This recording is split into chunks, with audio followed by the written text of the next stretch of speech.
अस्सलाम वालेकुम एवरीवन, कैसे हैं आप सब। उम्मीद है बिल्कुल ठीक ठाक खैरियत के साथ होंगे। आज हम बनाएंगे ज़बरदस्त और मज़ेदार खुशबूदार आलू के पराठों की रेसिपी।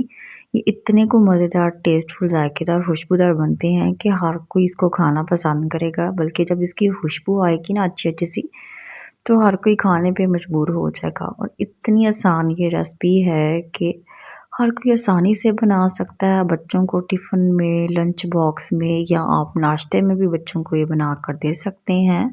तो टाइम वेस्ट किए बगैर स्टार्ट करते हैं अपनी इस आसान सी रेसिपी को। मगर इससे पहले अगर आप मेरे चैनल पे नए हैं तो मेरे चैनल को लाजमी सब्सक्राइब करें ताकि आपको इस तरह की आसान सी वीडियो मिलती रहे। बिस्मिल्लाहिर्रहमानिर्रहीम। जो इसके बीच में स्पाइसेस पड़ेंगी वो आप लोगों के साथ शेयर कर देती हूँ। हम लोगों ने 2 चम्मच नमक, 2 चम्मच हल्दी, 2 चम्मच सूखी मिर्चों का पाउडर, साबुत सूखा धनिया 1 चम्मच, जीरा 1 चम्मच हम लोगों ने पिसा हुआ सूखा धनिया का पाउडर, काली मिर्चों का पाउडर 1 चम्मच और साथ में 1 चम्मच गरम मसाला लेना है। बाकी जो चीज़ें इसके बीच में ऐड होंगी वो हम लोगों ने 2 से 3 सब्ज़ मिर्ची कटी हुई बारीक बारीक, 1 प्याज आप लोग चाहो तो ऐड कर सकते हो, चाहो तो स्किप कर सकते हो। क्रश किया हुआ अदरक, पुदीने के पत्ते, थोड़ा सा धनिया और साथ में हम लोगों ने नारदाना लेना है। नारदाना हम लोगों ने दौड़ा लेना है।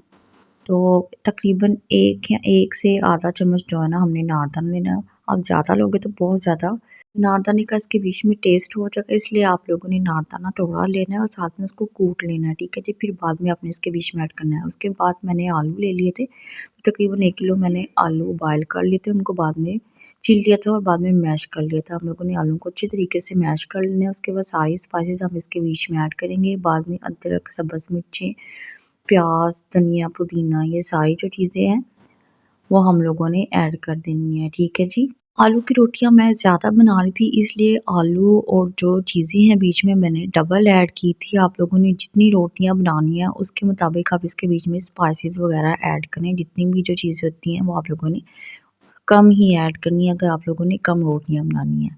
अच्छा जी, अब इन सारी चीज़ों को हम मिक्स कर लेंगे और अच्छे तरीके से हम लोगों ने इसको मिक्स कर लेना है।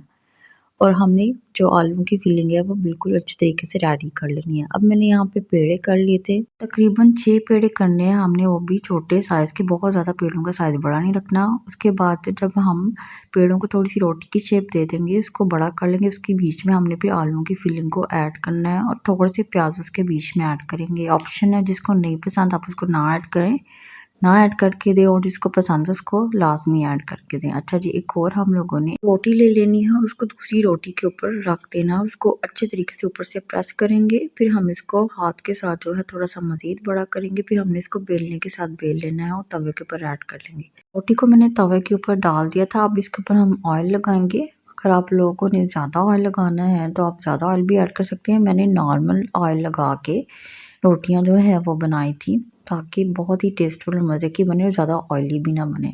और रोटी का साइज़ मैंने नॉर्मल रखा था, बहुत ज़्यादा बड़ी रोटी भी नहीं थी बनाई, बहुत ज़्यादा छोटी भी नहीं थी बनाई। आलू वाली रोटियां वैसे भी बच्चों को इतनी पसंद होती है और वो शौक से खाते हैं। आप चाहो तो उनको लंच बॉक्स में आसानी से बना के दे सकते हैं, ब्रेकफास्ट में, या संडे वाले दिन तो स्पेशली इस तरह की चीज़ बनाई जाती है। तो आप इस तरीके से बनाएंगे, आपको बहुत ज़्यादा मज़ा आएगा। स्पाइसेस भी परफेक्ट पड़ेंगे और हर एक चीज़ का टेस्ट होगा। अच्छा जी, अगर आप लोगों ने इसके बीच में थोड़ा सा चिकन का टेस्ट देना है तो इसके बीच में चिकन पाउडर भी ऐड कर सकते हैं। एक एक करके सारी रोटियां मैंने इसी तरह से बना ली थी। तो गर्मा गर्म और खुशबूदार जायकेदार रोटी बिल्कुल रेडी है। अब चाहे आप इसको दही के साथ खाएं या आप इसको पुदीने की चटनी के साथ खाएं या केचप के साथ खाएं, तो हर तरह से आपको मज़ा आएगा। और चाहे तो आप इसको ब्लू बैंड इसके ऊपर लगाएं, आप देसी घी भी लगा सकते हैं। तो मैंने थोड़ा सा ब्लू बैंड इसके ऊपर रखा था, तो बच्चों ने मज़ीद इसको शौक से खाया था। होपफुली आपको जो आज की मेरी आसान सी रेसिपी अच्छी लगी होगी। अगर आपको आज की ये आसान सी रेसिपी अच्छी लगी है तो चैनल को सब्सक्राइब और मेरी वीडियो को लाजमी लाइक करें। और नेक्स्ट इससे भी किसी अच्छी और आसान सी रेसिपी तक के लिए अल्लाह हाफिज़। अपना बहुत ज़्यादा ख्याल रखिएगा और दुआ में लाजमी याद रखिएगा।